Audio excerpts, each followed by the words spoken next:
Yes, sir. First of all, shout out to the good people at Fourth and John, man. I think it's important that we get a visual representation of the shuffling that the offensive line has done. Look at this. Look at this and see for yourself if this is healthy for any starting quarterback. Look at the amount. Look. It's a week by week breakdown. Real good work by the good people at Fourth and John. Shout out to them, man. Real good breakdown of every week. Every week that we had a different offensive line out there. Now it's easy. It's easier to hear when you say it, but then you look at it. Look at it. How many times it shuffled. Just look for yourself. You know what I mean? It's crazy. It's almost every week, and that's not an easy task for any starting quarterback in the NFL. I don't care who you are. I don't care what nobody say, man. I mean, we got to find some continuity up in the front, man. Let me know what you think in the comments. Yeah. Lil Brunson back at you with the back at you, and I'm the best reporting on the Eagles. So, y'all saw it, right? Y'all saw the different combinations, and shout out to the Fourth and John, man, for, they put that on Instagram. It was on Instagram. I borrowed it, man. All credit goes to Fourth and John for, putting that nice compilation of just how many combinations we've had to deal with from the offensive line perspective. We all knew it was a lot, but like I said, shout out to Gail and them dudes over at Fourth and John for painting the picture. You know what I mean? Painting the picture, and I can share the picture with y'all, man. Make sure y'all follow my guys on IG, YouTube, all that good stuff, man. Twitter, you know what I mean? They around, man. Real good dudes, real knowledgeable of the game. Listen.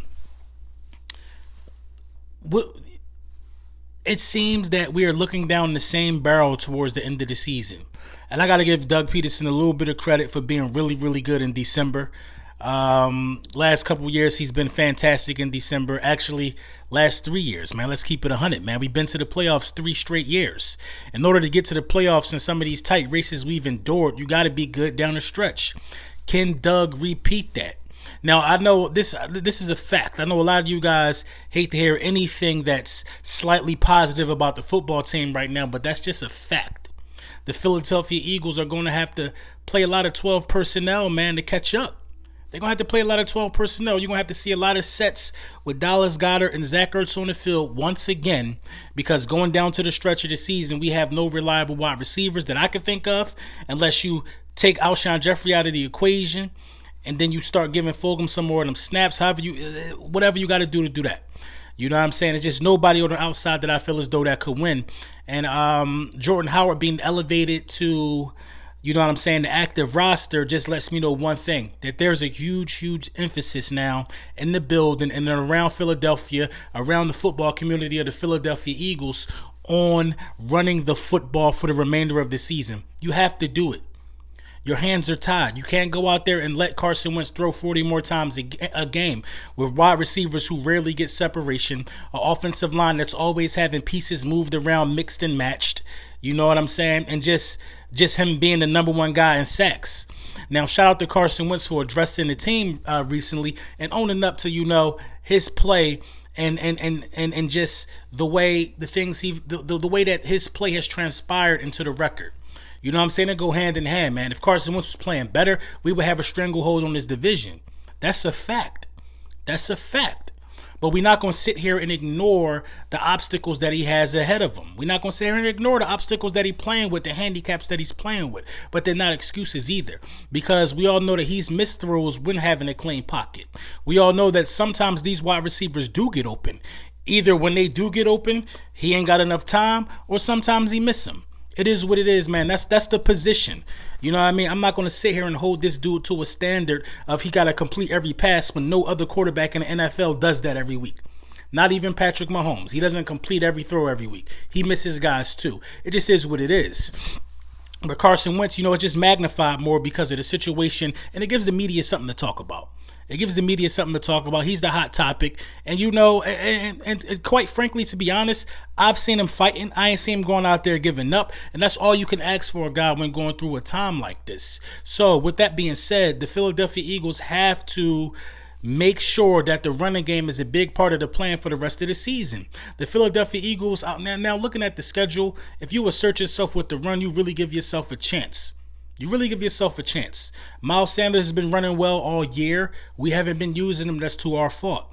You know what I'm saying? Jordan Howard coming back, a guy who already knows the system, who's already familiar with Coach Deuce and stuff like that, man. That's all to our advantage. It's not a new back we got to bring up the speed. And they also took their time by putting him on the practice squad for a week. Now he's on the active roster the next week. They took their time to get him back acclimated.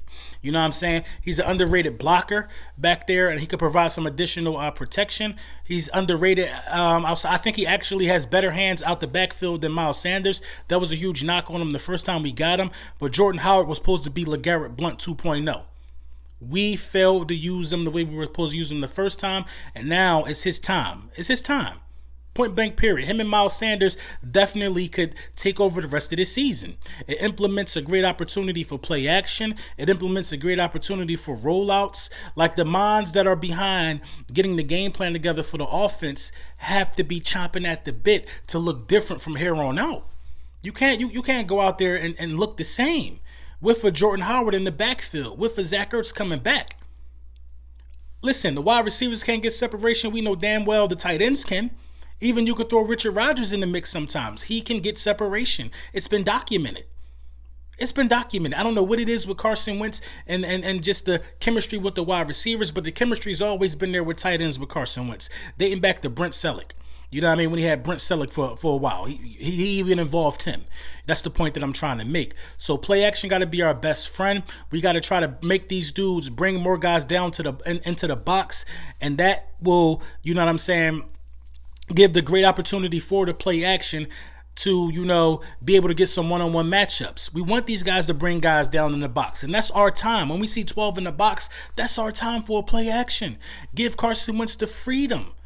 Yeah, they might have you dead to rights with everybody, eight men in the box, and then you got a run play call. But Carson Wentz he's been around long enough to be able to diagnose that, either call a timeout, I mean, if it's in a good situation, or audible to play to a nice play action. Play action got to be our best friend. Those dudes on the edge for the Green Bay Packers, they mean business. They mean business.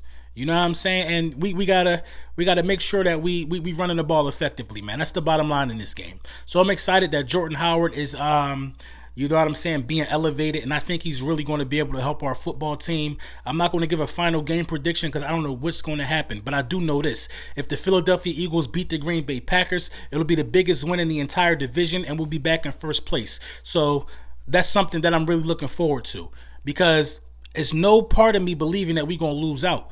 We're going to catch somebody slipping. It's just a matter of who. Let me know what you think in the comments.